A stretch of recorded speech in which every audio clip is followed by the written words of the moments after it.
He's one of the new MPs, came in the 2019 class, joining us, punted out a Liberal and helped us turn the province blue. We got one more orange seat to work on in Edmonton, but all of Calgary was blue in the last election. So welcome to Ottawa, Greg.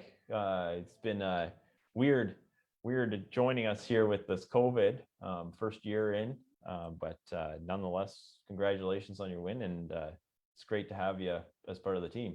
Thanks, Arnold. Good to be back in the land of the mighty Peace. Had a lot of good time when I was young, representing a product line up in the Peace River area, all the way from Edmonton, all the way to Peace River. So got family in Peace River, and saying hi to them if they're online tonight, and looking forward to a good event. Okay. Lisa's on here, and she's from Zama. You ever been to Zama? I've never been to Zama, but I know where Zama is. Okay. I've had friends that lived in Zama. Okay. Yeah, so that's not in my riding, that's in Chris's riding actually, but yeah, I've never been to Zama either. One day I'll have to make it there. Once I was at a concert in Grand Prairie with the Nitty Gritty Dirt Band, and a bunch of people come down from Zama, and we all had a good time. Oh man, that's hilarious. So Carolyn's on here as well. She's from Northern Sunrise County, just around Peace River. So I'm sure you've driven through there before. Yeah. So Greg's Calgary Center, as I said, married with children, and he just got a new puppy, he tells me. 12 weeks old. 12 weeks old. 12 weeks old, and he's learning everything, including where the bathroom door is. Okay. You know, and that's the main thing, of course, with puppies, is you got to make sure they understand you go here, but you don't go here. Okay. As you know, it's a training thing. Good. And what got you involved in politics, Greg? Kind of two ends of it. I was involved in politics when I was young. Okay. So I was actually joined the Conservative Party. What at that point in time in Alberta was the Progressive Conservative Party back when I was in university. And there was a bit of a tussle going on between the Liberals federally and Peter Lougheed provincially. And I was a big Peter Lougheed fan at university. Okay. So that got me into the Progressive Conservative Party. And then I got involved federally. It became the Progressive Conservative Youth President. Oh, wow. In Alberta. And so I traveled all over the province, making sure that we were recruiting a whole bunch of young people at the time. We had a lot of good, clubs across the province, especially at our post-secondary institutions. But a lot of people got involved in politics at that point in time because, number one, we had a great premier and a great man to follow, and a good fight on our hands with a prime minister that was trying to change the rules of Confederation. What was his name? His name started with a T and ended with an O. Oh. Okay. And his son's the prime minister now. Oh, rough. And since getting elected, coming to Ottawa, you've been on a committee or two, imagine. So what committee are you on these days? These days, I'm the vice chair of the Natural Resources Committee. As you know, I'm the shadow minister for natural resources and Canadian Northern Development. And it is quite an interesting committee. We have a lot in the go. Matter of fact, this week we had the Minister of Natural Resources, Seamus O'Regan. Okay. We had him being grilled on the supplementary C estimates. And it was quite interesting because, of course, he was trying to throw back at us about what happened at our convention about us not passing a resolution that we were screaming about climate change, when in fact, as you know, we're moving very much forward on decarbonizing our economy.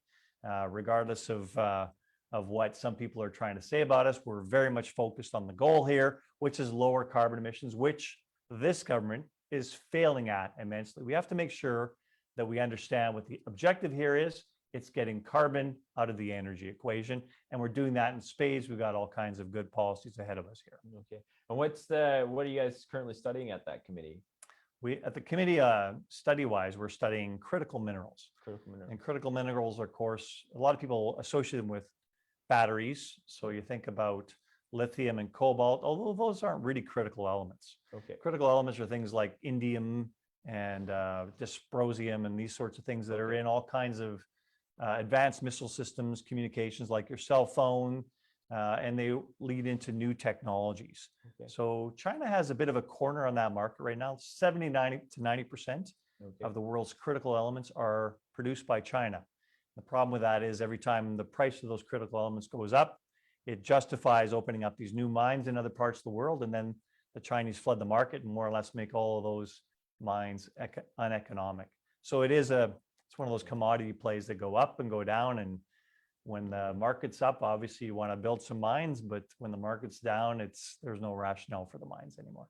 Okay. And China can kind of dictate that a little bit. They do at this point in time. We have to get to the point where we recognize that China has an influence in the world as far as critical elements, things we're going to need going forward. And we've got to start treating them like a cartel in that respect, and make sure we've got some defense around a cartel that controls the price of some critical inputs to a lot of the products we're going to have to need going forward. Okay. Since I've gotten to know you, Greg's been a advocate for the oil patch, all things oil patch, and particularly around like the finance of oil patch. Is that a particular interest of yours? Or do you have a former background in it? Well, excellent question, Arnold. Yes, of course. 20 years in the finance industry. Okay. And a lot of that finance industry was investing in oil and gas companies, oil and gas service companies, oil and gas technology companies. Okay. So a lot of our focus when I was running a venture capital fund was actually to invest in what we call energy return over energy invested. So the higher that equation is, obviously the more value you're getting out of whatever it might be. Technology that produces better out of wells, technology that processes better, driving the costs out of the production of oil and gas. These are the types of advances that our industry needs in order to continue to, number one, decarbonize, but also make our basin more economic in the world comparative equation. Mm-hmm. So that, like putting that in normal terms, it takes energy to make energy. Correct. All the trucks driving around and the heating of the tanks and the pushing the oil down the pipeline, that all takes energy. And you're talking about how do we reduce that energy so that the oil that actually makes it to market doesn't consume as much hydrocarbons to get there. Yeah, you're exactly right. Okay. So you think about the lifetime energy that goes into from the time you drill a hole or even produce the oil rig and then drill the hole and then pull it all up. All this requires input energy, and then of course getting it to market, refining it, and at the end of the day, it turns into power for cars or airplanes or heating in your home. But you want to make sure that you're not spending more energy to get the energy required at the end of the day. Yeah. Okay. Very cool. Now, most of the folks that are online with us tonight, they'll be from Alberta, and we hope to get some questions from them as we go through later on tonight. And I want to thank everyone for joining us here. We've seen for as long as I've been elected and as long as you've been elected, C-69 was a bill in the last parliament. We called it the No More Pipelines bill. C-48 was the shipping ban on the West Coast. Those two bills are extremely detrimental to our energy industry, just in the fact that we can't ship our products around the world. Can you just give the folks back home a little bit of outline around C-69, C-48, why they're so terrible for Canada? Absolutely. C-69 imposed a regime on the oil and gas industry, really the entire development industry in Canada. It imposed a regime called the Impact Assessment Act. Now, in order to develop anything in Canada, the Minister of the Environment can come in and say, I get to have final say whether this proceeds or not. And it is not even judicial at the end of the day. It's the minister deciding what I decide. I Fiat deciding what projects go ahead and what don't. So that's why we call it the No More Pipelines Act. And I've even talked to the pipeline companies in Alberta, and they look at it as the No More Pipelines Act. Anything that isn't approved at this point in time is going to have a high hurdle to even get built. Okay. And you can spend hundreds of millions of dollars, billions of dollars sometimes, going through all these studies, and then the minister come in and just kind of say, well, I've talked to some people and they don't want this pipeline for X, Y, Z reasons. And that will be the decision at that point in time. So it is, no longer a democratically determined system where even a body that we appoint, it is one person in cabinet that decides whether something goes ahead at different junctures along the development of that pipeline, for instance, or that mineral resource development, or that highway, or that hydro development. Any project in Canada now is suspect to the Minister of the Environment stepping in and actually undoing what somebody has done. Now, recognize when companies actually go through this, they spend time, effort, and money. Yeah. So that's one of the main reasons we've seen capital flow out of Canada in the last 5 years while this government has been in power.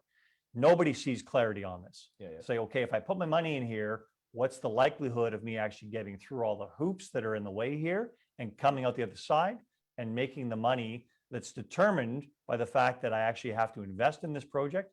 Is it going to be a profitable project? We have no idea anymore. So the Energy East pipeline, was that ended because of C69, or is that a different issue? That was a different issue, but it was a different level set. I mean, at that point in time, you had really some hearings going on in Quebec, and the new Canadian energy regulator with the new government more or less came out and said, okay, the test for your emissions standards is now different than it was before. So they're counting downstream emissions. So you have to account for that as opposed to the actual emissions of the construction and the flow of the pipeline. Now, all of a sudden, a piece of infrastructure had to account for the emissions from the product that was coming out and being refined at the other end and being consumed in cars. They threw that in, and the pipeline proponent at that point in time, TransCanada, said, you know, you're changing the rules on us mid-cycle here. This isn't good. We recognize what's happening here and we're withdrawing. Rightly so. You can kind of see where this government has gone over 5 years. They are more or less trying to penalize this industry as much as possible. And it's a shame because it is the industry that contributes the most to our public accounts in Canada. About $20 to $25 billion per year into government revenues comes from the oil and gas sector. Yeah. So I know that the Northern Gateway pipeline, for a lot of people where I'm from, that was a big deal. I remember driving through Chetwynd, and all the pipe for that pipeline was or not all the pipe, but a whole bunch of pipe was laying up in a field there, ready to go in the ground when that pipeline got canceled. And that was canceled because of C49 or 48, which was the shipping ban on the West Coast. Basically, we could build the pipeline there, but we weren't going to be able to ship any product. The other thing that happened kind of just before that was the Shell project. It was a heavy oil project just outside of Peace River. It got canceled as well. It was an $8 billion project, of which they'd already spent $2 billion on, and it got canceled. I don't know if you followed that at all, because you weren't elected yet then, but that was 2015-16. But Arnold, so many cancellations, $200 billion of energy cancellations in Western Canada over the past 5 years. It's embarrassing. I mean, this week or last week, Kitimat LNG, Chevron had determined in December 2019 they were going to sell their position at a 50% position in the Woodside development in Kitimat LNG, and they're really the one with the operating. Is this affiliated with that LNG pipeline that they're building up there right now? So there's two projects that were in process. The one you're thinking about is LNG Canada, which is being built right now, and it's a Shell. Shell's the main proponent there, and the pipeline there is the Coastal GasLink. But the second one on the Northwest Coast was Kitimat LNG. It still has its permits. It's actually applying for permits for more export at this point in time. And the pipeline of that is called the Pacific Trails Pipeline. And Chevron owned 50% of all of that. Woodside, it's an Australian company, owns the other 50%. But in December 2019, Chevron decided to market their 50% to anybody else in the world. And 15 months later, they're saying there's no bidders on this because all the bidders say there's no transparency of outcome in Canada. Now, that's a strong signal from all international investors, including Chevron, who's leaving, because they have all kinds of LNG opportunities around the world. LNG is going to continue to grow. And Canada has some of the best LNG developments in the world. We've got the greenest LNG. We've got prolific basins. We've got a port system that should work really well to get our LNG to Asia. We're closer to Asia than any of the US developments that have happened in the Gulf Coast. There's no way we should not be progressing with this. And by not progressing, we're actually forcing Asia to actually develop more coal power plants because they need the power. LNG has half of the GHG footprint that coal does. So getting our coal to Asia is a fundamental piece in reducing greenhouse gas emissions around the world. And greenhouse gas emissions are a worldwide problem. They're not a Canadian problem. We're trying to contribute, but I don't think this government has any idea how we can contribute in Canada. Okay. And like both those pipelines, I imagine, like stretch back into Alberta at some point. All of the gas wells across northern Alberta, it's a network of pipelines. I imagine at some point it would be connected to one of those two pipelines to going out to the coast, and that would like bring the money back to Alberta, would that not? Well, the NGTL system, of course, will connect with the new pipelines that are being built. Okay. However, I'll say that most of the gas that will get to Kitimat and the northwest coast of BC at this point in time will be from British Columbia gas wells. But that's fine, because right now a lot of that gas flows east through Alberta's network down through the ACO system, the natural gas transmission line system. Okay. That will now be diverted to go west. And by going west, you free up a lot more space for the other exports we need that are going to go south, that are coming from Alberta and Saskatchewan and elsewhere. So that's part of the beauty of that, is that, you know, producing something here and getting more egress points is fundamentally important. And I'm going to address something you talked about earlier as well. Yeah. The C-48, when you canceled, and this government, by putting a ban on Canadian oil exports off the northwest coast, what it did is it canceled the pipeline, because there's no sense building a pipeline if you can't export the oil. Yeah. Pipelines, the route for the pipeline is still approved. All the Indigenous bands along the way have approved it. They're all participants, and they're trying to get the government to authorize this again so that they can actually start developing and getting some economic benefits for their municipalities along the way. It's a shame that they canceled this after the approval.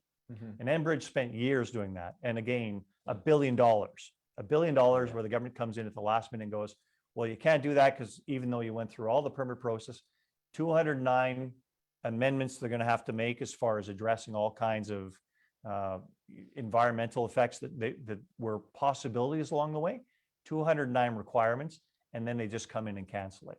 So it is a huge foregone opportunity. But one of the main things it did was it would have gotten Canadian oil to a different buyer than the United States.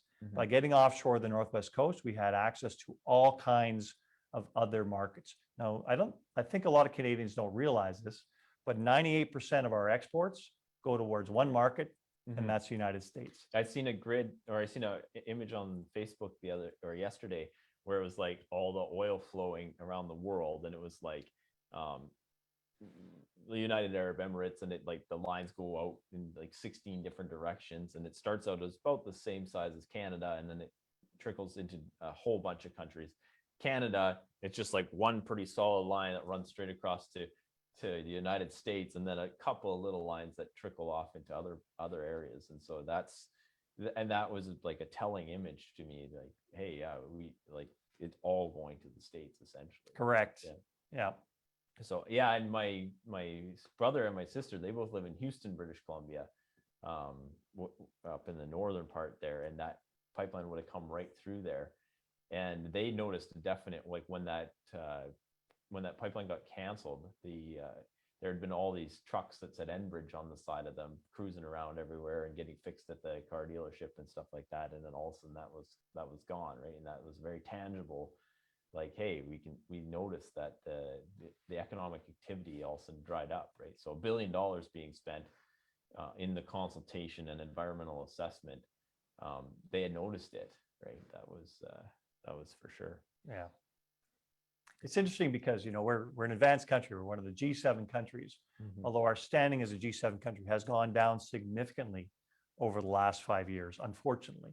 But we're still a very large country that is constrained by our geography and our infrastructure. Yeah. So getting the infrastructure to build our resources to get to international markets are screaming for Canadian products, primarily Canadian resources and refined Canadian resources. We add value to this. We do better than the rest of the world from an environmental perspective, from a social perspective. We've got great Canadian products that need to find their way to market. Yeah. So there's a shipping, C-48 puts a shipping ban on the East Coast, but Canada's, other than the United States, it's surrounded by water. What about the East Coast? Are we banning shipping on the East Coast at all. No, and that's the dichotomy we always talked about here in the Canadian energy industry, because all our oil product either supplies Western Canada, and actually we talk about some of it that goes into Ontario through what's called the Enbridge system and ending up on Line 5, going through the Straits of Mackinac and back down through the Michigan Upper Peninsula and into Sarnia.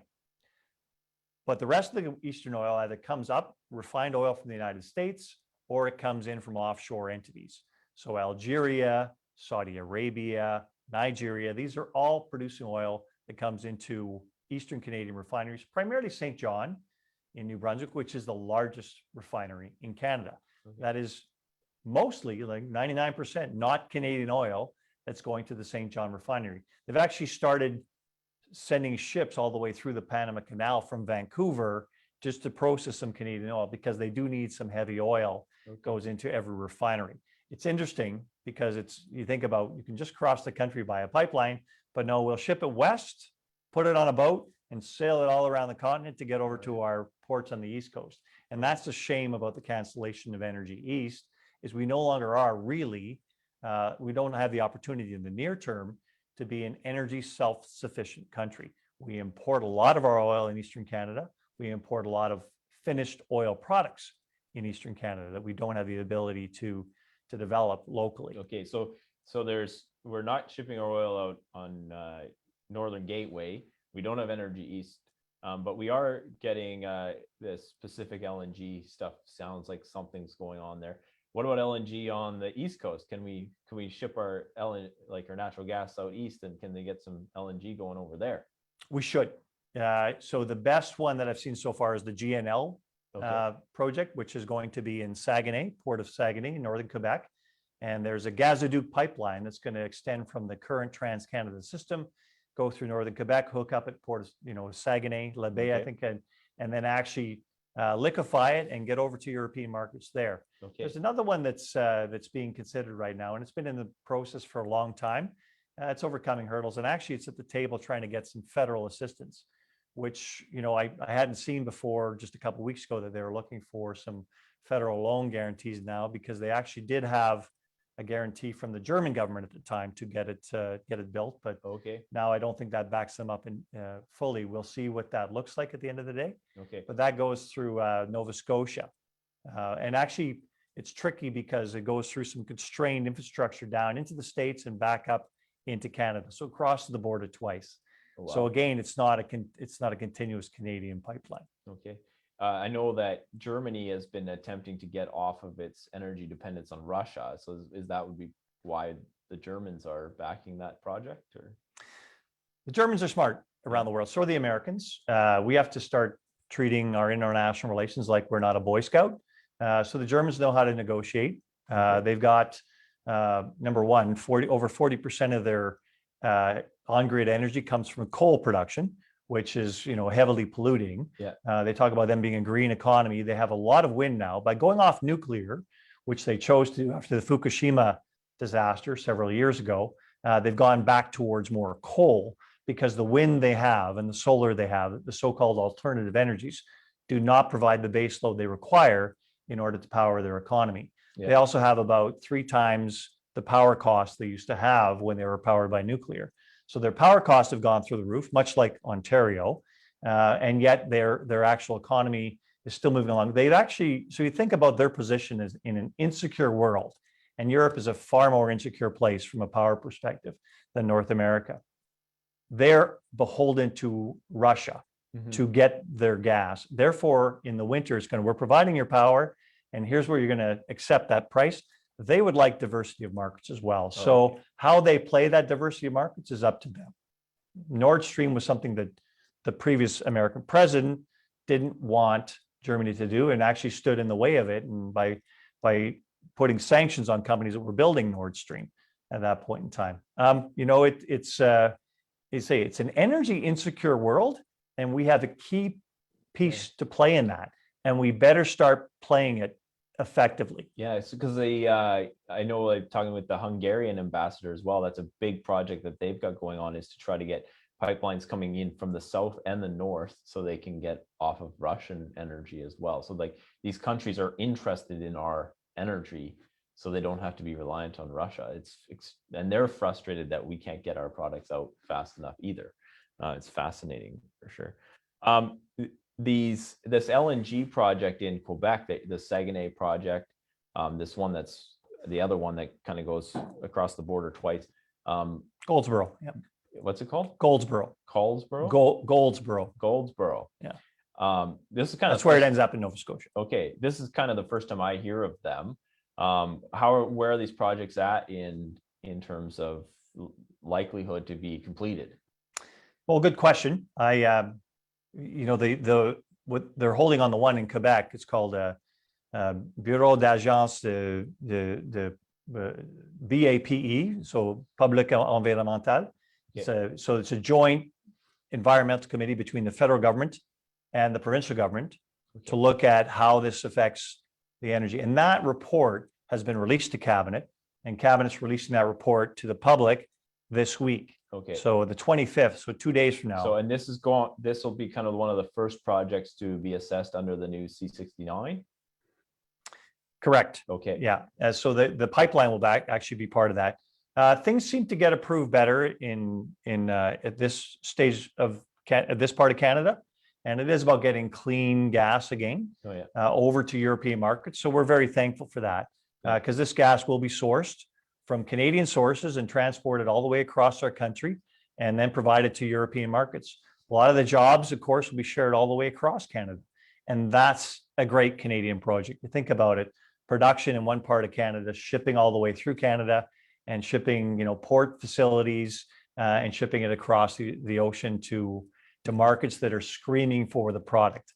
That's a beautiful Canadian success story. So we're watching that intently, and we want to see what the public agency has to come back as far as the recommendations on it from an environmental perspective. Okay. But let me tell you, just like every other environmental hearing, 90% of the people showing up aren't local. They're financed by other environmental organizations around the world. All the local businesses, of course, want this project to go. Yeah. And yet you get every kind of, academic from around the world saying, oh, you're going to contribute to global warming. Actually, this increases security around the world and reduces the coal that will be produced in places like Germany. Yeah. So they have all kinds of lower greenhouse gas emitting sources available for power generation. Now, all the taxpayers of Canada are stakeholders or shareholders now in the Trans Mountain pipeline because the government of Canada rescued it from being canceled by purchasing it. Any comments about that? And are you up to date on what's going on with it? Comments about that? I mean, I slammed the minister there yesterday because he keeps trying to take credit for the 7,000 jobs they've created by buying TMX. And I corrected him pretty well at committee yesterday. You didn't create one job. You basically had to pay somebody else to leave Canada, and you had to continue with the jobs that were already there. Now, one creation, a matter of fact, $12 billion of Canadian taxpayers' money has gone in there. Now. $12 billion. Okay. And that's because they don't manage it that well. Still not and they're built. Layering in a whole bunch of costs that were never there before. The reason Kinder Morgan left is because they no longer had transparency of outcome from the process that was put on the table for them in the first place. And the government had to pay them to leave because there was a NAFTA challenge on the table that we entered this project with the outcomes and the expectations that were on the table for us. And those have changed substantially. And you can't do that in a free market world. Is Kinder Morgan building a pipeline anywhere else in the world right now? Not that I know of. Sorry. Oh, okay. I imagine they're getting down south towards Mexico, where who needs a lot more gas all the time. Well, because that's another frustration is that we buy this pipeline from Kinder Morgan. They're a pipeline company, right? They $8 billion or whatever it was that we paid them for it. They're going to go build a pipeline, I would imagine. That's what they do, right? So, and it's not going to be a pipeline for Canadian energy now. It's going to be a pipeline for American energy or Kazakhstan's energy. Right. Because when Shell canceled the heavy oil project up in Peace River, 2 weeks later, it's probably not connected, but 2 weeks later, they announced a big project in Kazakhstan. Right. And that's the reality is that when Kazakhstan is better return on investment than Canada. When there's more certainty of outcome in a place like Kazakhstan, Yeah. versus Canada, you know something's gone off the rails Mhm. as far as a regulatory or governance system goes. And that's exactly the case, Arnold. Yeah. Same with Mozambique. Why is Mozambique a better LNG source than Yeah. Canada? And this is Shell. Like Shell is one of the Dutch royal family is involved in that, and they're extremely sensitive about their perception in the world, right? Like they don't want to be like they don't want to be a dirty oil company. They want to be a clean energy company, and yet they're willing to do business in a place like Kazakhstan. Absolutely.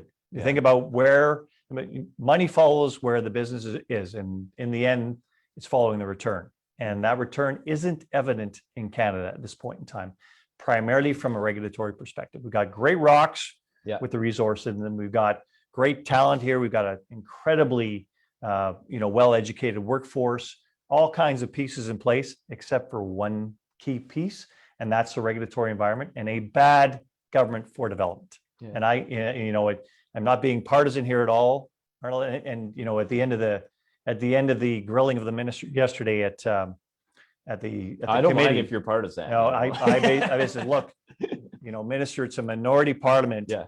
I have all my colleagues behind me. We need you to start being successful on all of these projects that you're failing at right now. And we went through the numbers at KXL. Line 5 is the one on the cusp right now. 540,000 barrels of oil a day flow into Sarnia and provide all kinds of fuel for Viersen Airport, all the car fuel and diesel that they process in Eastern or in Ontario, and on to Quebec as well. Line 9 produces it further from there. I mean, we are talking about interrupting a very key piece of infrastructure that's been there for 65 years and never had an accident. So line 5, I imagine it's not any of our it's on American soil at this point. That's being the trouble. So it's not C69 that's being the problem there, or C48.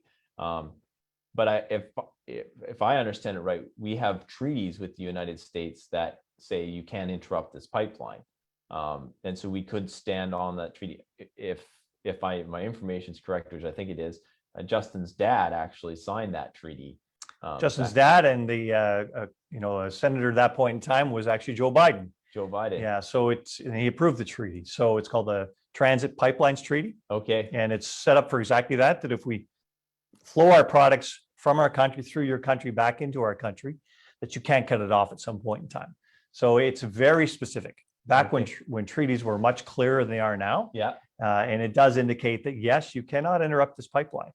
Okay. It's the governor of Michigan that's making a stand on this right now because Governor Whitmer is saying that this might rupture at some point in time and pollute the Great Lakes. Yeah. Enbridge is doing everything they can, number one, to build a tunnel for the new pipeline. But in the meantime, this pipeline has never ruptured, and they've got all kinds of safety mechanisms to make sure that doesn't happen at this point in time. So there's some politics. Again, there's some green politics involved here that we need to make sure that the US president gets engaged on and understands that there is a binational treaty here that supersedes what the state wants to do from a quasi-green agenda approach. We have to make sure that our government here, our administration here, is working hand in hand with the US administration saying, you need to deal with your state here and ensure they understand the supremacy of this binational treaty. All right. Well, we talked a lot about oil and gas, and that's the pipeline politics plays large in Alberta. But yeah, we do like forestry, I guess, is under your portfolio. Have you been dealing with that at committee at all? The forestry, like softwood lumber is still a sore spot in NAFTA or CETA, or not CETA. CUSMA now, that's what they call it. Yeah. It hasn't been resolved, but nonetheless, the price is high and nobody is like real concerned about it at the moment. But that continues to be a thing as far as I understand. Record high prices. Yeah. But you're right. One thing they missed in this CUSMA, Canadian government missed, was the ability to kind of get the softwood lumber agreement. Mm-hmm. And it is continually a problem. It's been a problem. Yeah. We managed to kind of stay out of the problem for a number of years when the Conservatives were in power. You make your accommodations and you understand how you trade between your two nations. that's something that we've actually lucked out a little in the last little while, just because of the high demand and the high cost of lumber across North America, because everybody's doing renovations at this point in time and building houses. However, we've got all kinds of other issues around lumber. I mean, this government came out with a very virtue signaling piece that said, we're going to plant 2 billion trees. Well, I want Canadians to realize how many trees get planted by the lumber industry every year, the forestry industry, 600 million. So about 3 times as much as what the government's promised here. But the government had no idea about the infrastructure required to plant those 2 billion trees over what span of time, et cetera, when they actually absorb carbon, because most of them won't start absorbing suitable amounts of carbon until 10 years down the road. Well, for anybody that thinks that it's kind of like, okay, it's now we have to start cutting carbon now because 2030 is too late. Well, the trees aren't really going to do it for you. Nevertheless, a tree is very much a strong virtue signaling mechanism. People, Canadians, do buy into the fact that we need more trees, we need more nature. They don't know the numbers as far as how much it's going to cost to plant those trees. They don't understand that, you know, trees go from seedlings to plantings to bigger trees at that point in time. And you have to have those positioned along the way to supply you. Like I say, 600 million of those are planted by the forestry industry every year. And now we're actually going to increase that. Where all the seedlings going to come from? Where's the labor coming from? How do we get this done? Where's the land come from where we're going to plant these? Because, you know, even the parliamentary budget officer, he gave a price of almost $3 a tree based on if they're planting it on a farmer's field. I don't know too many trees in Canada that get planted on farmers' fields. They're not, and farmers are usually looking for a little bit more farmland, not interested in planting some more trees on it. Precisely. So, I remember being like in grade 1, and we went on a field trip to one of the provincial parks, and then they had a demonstration on the tree planting there. But they were like real specific about you couldn't take a tree from southern Alberta and then try to plant it in northern Alberta. Like that, you have to, the latitude that you plant the trees at, the trees have to be effective in those latitudes. You can't just find a tree and then start planting it anywhere in Canada because it won't necessarily grow. Exactly right. And you think about trees in Canada, the average tree in Canada has a lifespan about 50 years. There's some with 30-year lifespans, some with 40 years, some with 50 years, some with 100-year lifespans. But, you know, average, they're coming out about, 30 to 40 years. And recognize that 30, 40 years, this piece of lumber that we planted is going to fall down and start to decompose unless you store it in a building, and then it'll decompose at a slower pace. But that's the whole thing about this carbon cycle they talk about. They haven't thought it through completely about what it means from a greenhouse gas reduction mechanism. Okay. We've been in Alberta, we've been struggling under low oil prices and the kind of the downturn since 2015. Any comments on where you think that's headed? Are we starting to see some glimmers of hope on the horizon? We're not seeing any pipelines being built, although from my estimation, there's more rail cars leaving Alberta with oil in them than ever before. What you got a sense from Calgary anyways? We do actually. Calgary downtown my riding has been decimated. The largest amount of vacant commercial space in North America. So, the second most amount of commercial space in Canada, but over 30% of it is vacant at this point in time. We have to, Calgary's looking at finding other industries to come in there because a lot of the oil and gas jobs we know aren't coming back. Technology's replaced some of them. So even though we're going to be near future here, we're going to be producing as much oil and gas as we ever have because we produce it well and we're producing it more economically and more environmentally friendly manner as well. So before COVID happened, we were shipping 400,000 barrels a day by train. And that's going to be the norm again as these projects come back online. And COVID punished things for a while, but the demand is coming back. 400 a day. 400,000 barrels a day. So nearly as much as Line 5. So Line 5 you said was 500,000 a day. 540,000 on Line 5. And 400,000 by train going directly south to Texas. That's right. Okay, so that's as much as one pipeline we've got going on a train. Correct. Wow. Yeah. Now recognize where the infrastructure bottlenecks are going to start undoing here, Yeah. because you're going to have TMX, which is going to be 890,000 barrels a day, where it's about 300,000 right now. So you're almost tripling that.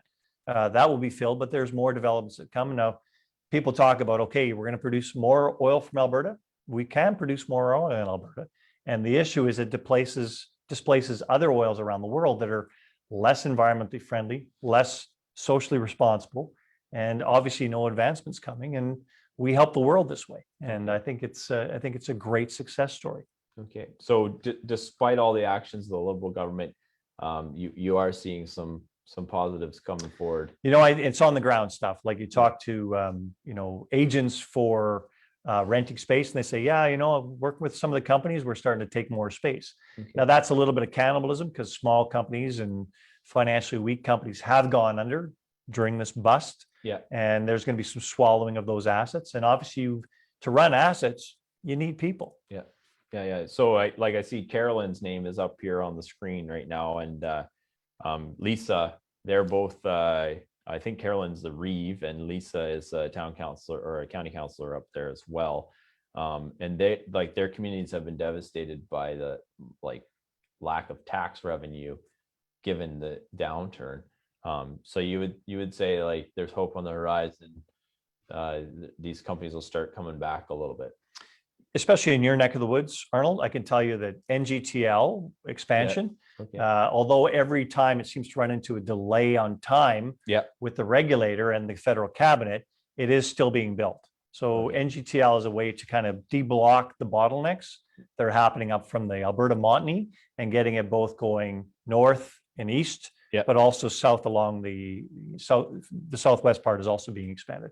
It's called NGTL 2021. And TransCanada is obviously expanding their ability to transport gas past their bottlenecks of pipelines in Alberta. So that's going well. Gas will continue to do well.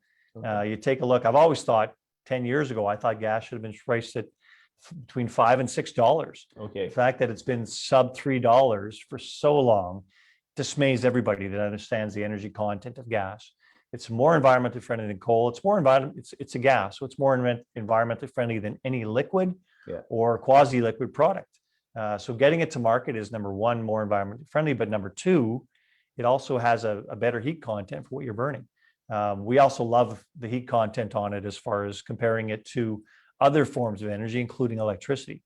It's better to heat your home from an energy perspective with natural gas than it is with electricity from a power perspective. Okay. But it turns out that we've got like never-ending or competition on the natural gas. Like Holland, for example, lots of shale gas there, right? That's I don't think that's finding its way to us at all. No, I think it's not. But our main competition is going to be the United States. Okay. And the United States flooded the market with the shale drilling they did. Okay. This downturn has really indicated the United States that shale drilling is called drill baby drill. Yeah. You have to keep drilling or else the crash is immense. Yeah. The basins in Canada are much more prolific as far as long-term value goes. Okay. Well, I think I'll see if we've got 10 minutes left here on our Zoom call here. I've got the ability to see if you put up your hand. So I'm hoping we can take a few questions from Zoom here. I'm not sure if anybody's got some questions they want to ask Greg about oil and gas or the committee at all, and maybe a more partisan take. I know that C69, C48 are things that we're committed to repealing, going back to the approval process that we built several pipelines in this country, 6 or 7 major pipeline projects. That would be definitely our desire. And just bringing energy independence to Canada as well is something that we would definitely like to do. So Carolyn, I see you got your hand up. I knew I could count on you. Carolyn, I think Dale will be opening your microphone here right away and ask a question. Thank you very much for that. Arnold, it's always a pleasure to meet with you. I appreciate everything that you've done to keep us informed. But I do want to talk to you about the Alaska Rail or Alaska A to A, corridor. yeah. Sorry. So if there's any way that we can move our product through Alaska to get it offshore, because, you know, I really, truly am fed up with Canada. am very tired of their constant buckling Alberta. So if you could comment on that, that would be great. And thank you, Mr. McLean, for your insight tonight. Thank you. Yeah, A to A. That's well, it used to. I think it was G7G for the first rendition, and now there's a new company, A to A, which is Alberta to Alaska. Be a rail line, a twin rail line that ran right through my riding to Alaska. I'm not sure if you're familiar with it at all. I am. Yeah, is it a likely project? Do they got the financing in place? These kinds of questions. Those have been my questions on it, and I guess Carolyn's bringing it up, so I appreciate it. I understand that the proponent has actually spent a good amount of money getting the whole plans built and everything else. Now he's got to go through the whole regulatory process. Again, you're crossing the border, Carolyn. So, you know, it is one of those things where you're going to have to deal binationally again. When it's brought up in the House of Commons, because we have brought it up several times in the House of Commons, the Prime Minister is very lukewarm on it. So just like pipelines, rail lines are going to have to go through the Impact Assessment Act process. So to get even built from here to Alaska, not just to get offshore, is going to have to go through the same process that we're having trouble with pipelines right now. So, you know, watch this channel, but we do need more egress points for all our products. The good thing about the A to A, of course, is it comes in by port, and so many northern communities will get supplied much more efficiently along that rail line than we're able to supply them currently. Mm-hmm. But I thought there was an announcement that Alberta endorsed the project.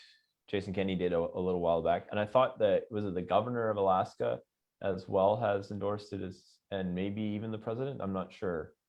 The American president. I didn't know that, Arnold. Yeah, I apologize. You know, that's I hadn't seen the president endorse that at all. Okay, I thought the governor of Alaska has. So Arnold, if I Carolyn? may, Carolyn again. Yeah. Sorry, the past president did endorse it. Absolutely. Okay. I'm curious, because it's going to Alaska, is it the same thing as going to the United States? So we still don't have offshore access to get a bigger price for our coal production? Well, the beauty about going to the United States is we can ship our oil offshore at that point in time, because there's no ban on offshore Canadian oil from a US port. There's a ban on Canadian oil from Canadian ports in the Northwest coast, which is ridiculous if you think about it. But you cross the border into, you know, an Alaskan port, and you get to ship it through the same marine channels as you would through a Canadian port. But that's the politics we have right now, and unfortunately, that's what we have to deal with. But there's no refinery capacity in Alaska, so that like that oil would be priced on the Asian market rather than like once it's on the water essentially. So you get the world price. It's exactly the point about oil is getting your oil to Thailand and there, you know, getting it on a ship to wherever you can market it is one of the key benefits that we miss in Canada.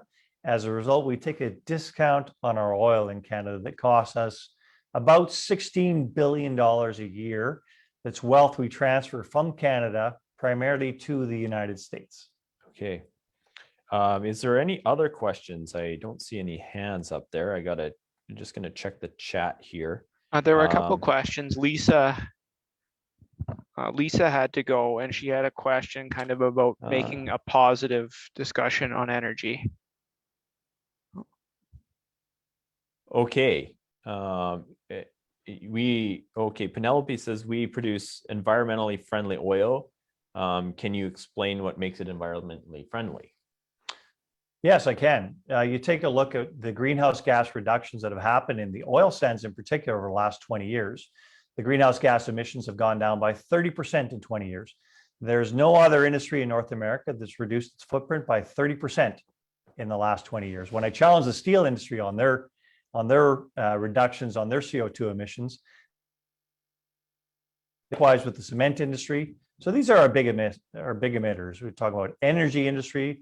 We talk about construction, which is steel and cement, and those haven't come down nearly the degree to which they should. Whereas oil, the way we produce it in Canada, continues to come down. Now that's primarily because we no longer drill for oil that much in Canada. We more or less manufacture oil.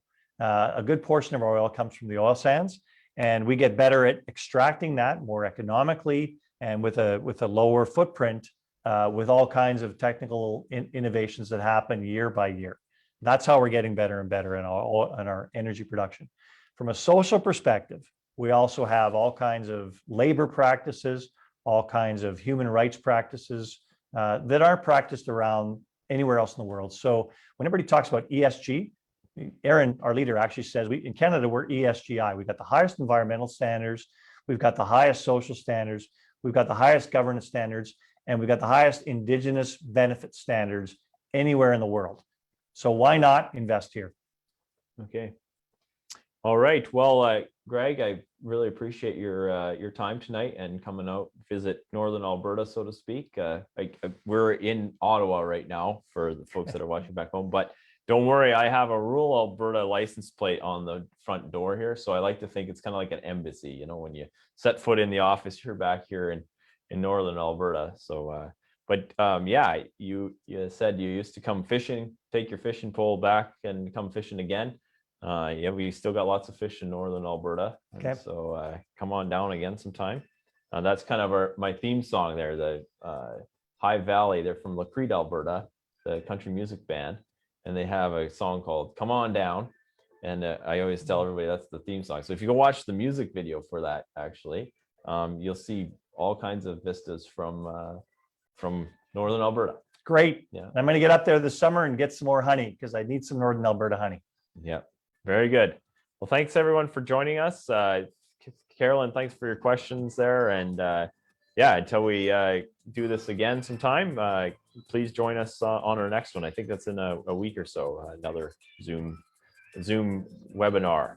So thanks for having me, Arnold. Hey, anytime, Greg. Appreciate it, everybody.